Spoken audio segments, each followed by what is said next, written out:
Hello আসসালামু আলাইকুম সবাইকে। আমি শাহনাজ শিমুল আর আজকের ওয়েডিং থিম পার্টিতে আমি নিয়ে এসেছি আমার শাড়ির সাথে ম্যাচিং করা চিকেন রোস্ট। সবাই মিলে বিয়ে বাড়ির খাবার খেতে কতই না মজা লাগে। ইংল্যান্ডে কি এত সহজে বিয়ের দাওয়াত পাওয়া যায়? তাই নিজেরাই আয়োজন করে ফেললাম বিয়ে বাড়ির মেনু। সো চলো আজকের ভিডিওটা তোমাদের সাথে শেয়ার করি। আসসালামু আলাইকুম সবাইকে, welcome back to Shahnaz Shimul blogs. কেমন আছো তোমরা সবাই? চলে এলাম নতুন একটা ব্লগ নিয়ে। সো সকাল সকাল কফি নিয়ে আমি কফি বানালাম অ্যান্ড তারপরে আমি আমার চিকেন রোস্টটা রান্না করে ফেললাম। চিকেন রোস্টটা আসলে আমি যেদিন ইভেন্ট ছিল ওই দিন সকালেই করেছি, যাতে ফ্রেশ একটা ভাইব পাই।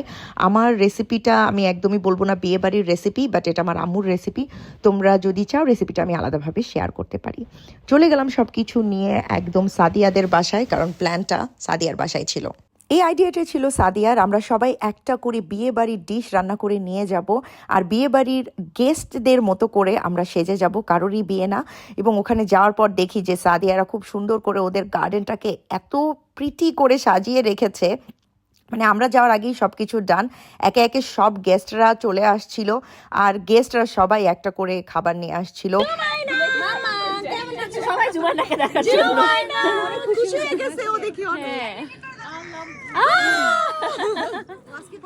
আমি লিখছি তুমি ঠিক করছো, কে কি পড়তেছো? ও লিখছে হ্যাঁ ঠিক করছে। তুই রিপ্লাই দিবি? আপু আপনাকে দেখা যাচ্ছে না। আমার তো একটা ওই যে সাইড এ সাইড দেখা গেলেই হইছে, যে সাইডে ল্যাশ আছে এদিকে তাকায় না। ও আচ্ছা সরি। ওই ওখানে কি হচ্ছে? একজন আরেকজনকে রেডি করছে। আমার যে ফুলে থাকে না আপু, আপনারটা কি সুন্দর ভলিউম সুন্দর লাগে থাকে না। আমি তোমাকে ইয়া দিব না, ওই যে একটা মুজে দিব না, ওটা যখন শুকাবা জাস্ট ওটা মাথায় স্প্রে করে নেবা, আর কিছু লাগবে না। আমরা সুন্দর লাগতেছে। হাসান এখন সবকিছু সার্ভ করতেছে সুন্দর করে বেড়ে বেড়ে। Thank you. আমি এই জীবনে প্রথম কাউকে শাড়ি পরে। এখানে আমি চিকেনের ওপরে মানে আমার চিকেন রোস্টের ওপরে বেরেস্তা ছিটিয়ে দিচ্ছি, তারপর বেরেস্তাটা বাকিদেরও দিলাম। সবাই বেরেস্তার জন্য বসেছিল। আম্মুর বেরেস্তা নাকি সবার অনেক অনেক পছন্দ। আমরা ছবি তুলছিলাম, ঢং করছিলাম। সবাই চলে এসেছিল মার্জানা বাবু ছাড়া। মার্জানা ওই দিন চোখে একটু প্রবলেম হয়েছিল, ওকে যেতে হয়েছিল ইমার্জেন্সিতে। আর এই যে এখানে কুমকুম কত প্রিটি লাগছে ওকে।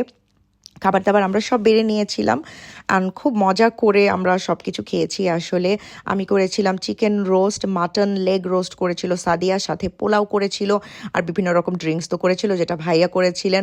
কুমকুম করেছিল চাইনিজ ভেজিটেবল, আর সেই সাথে ল্যাম্ব চপ। রেজালা শবনম করেছিল বিফ কারি, অনেক মজার বিফ কারি ছিল, বিফ রেজালা ছিল সম্ভবত। তারপরে ফারজানা করেছিল কাবাব, আর সাথে তো সালাদ ছিল। সব কিছু অনেক মজার ছিল। দই এনেছিল হাসানকে দই আনতে বলা হয়েছিল, আর মার্জানা আর বাবু নিয়ে এসেছিল মিষ্টি। মানে আমরা সবাই ঠিক করে নিয়েছিলাম যে কে কোনটা নিয়ে আসবে, যাতে ওইভাবে একটা বিয়ে বাড়ির সব আয়োজন হয়ে যায়। অ্যান্ড মাশাল্লাহ খাবার এত এত মজা ছিল। ইংল্যান্ডে আমরা তো বিয়ের দাওয়াত ওভাবে পাইও না, মানুষ বিয়েও করে না। হ্যাঁ, তো সেখানে নিজেরাই আমরা একেবারে বিয়ে বাড়ির আয়োজন করে ফেলেছিলাম। না সুন্দর লাগতেছে না আপু, খুবই মজা হয়েছে রোস্ট। রোস্ট অনেক মজা হইছে। সেরকম সময় ভিডিওটা করে। এটা কে বানাইছে? আপু না আপনি? এটা আপনার আপুই বানাইছে। না না অল ক্রেডিট। যৌথ প্রযোজনা, যৌথ হয়েছে সাদিয়া আর ভাইয়া দুজন। আমি পুরোটাই তোমার দিয়ে দিলাম ক্রেডিট। চল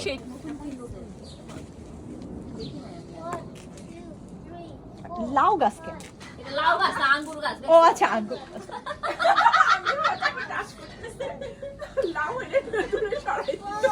ওই গেস্টগুলো সহ তুলো। শেষে আমরা একটু ড্রিঙ্কস চা খাচ্ছিলাম। সো এই ফাঁকে তোমাদেরকে দেখিয়ে দিই আমি কি পরেছিলাম। সো আমি বিয়ে বাড়ির গেস্ট হিসেবেই তো সেজে গিয়েছিলাম। এখানে আমার বিজনেসের একটা খুবই সুন্দর তসর সিল্কের শাড়ি, যেটা কিনা সেলই হচ্ছিল না কেন যেন, ওটা আমি পরে গিয়েছিলাম। অসম্ভব সুন্দর বেশ গোল্ডেন কালারে। সেই সাথে আমার ম্যানেজার অসীনের বিজনেস পেজ অসীন থেকে আমি অসম্ভব সুন্দর এই ব্লাউজটা বানিয়েছি। ব্লাউজটা আমার মেজারমেন্ট দেওয়াটা ভুল হয়েছে, এই জন্য একটু ঢিলা লাগছে। ঠিক আছে, ব্লাউজটা যদি পারফেক্ট হতো, আমি জানি তোমরা এখন কমেন্ট করবে আপনাকে শুকনা কালি ভালো লাগে না, মোটা কালি ভালো লাগতো। আচ্ছা ঠিক আছে, দোয়া রেখো আমার জন্য, আমি কয়েক কেজি বাড়িয়ে ফেলবো। ঠিক আছে, যাই হোক। আর সাথে আমি যে স্বর্ণের গয়নাগুলো পরেছি সবগুলোই আমার খুবই পছন্দের। কানের যে কানপাশাটা, এটা আমার আব্বুর দেওয়া। গলার যে চেনটা আমার আম্মুর দেওয়া। হাতের আংটিটা আমার ভাইয়ের বউ দেওয়ার। আর কপালের যে টিকলিটা, এটা আমার একটা গোল্ডেন সেটের আমি বানিয়েছিলাম।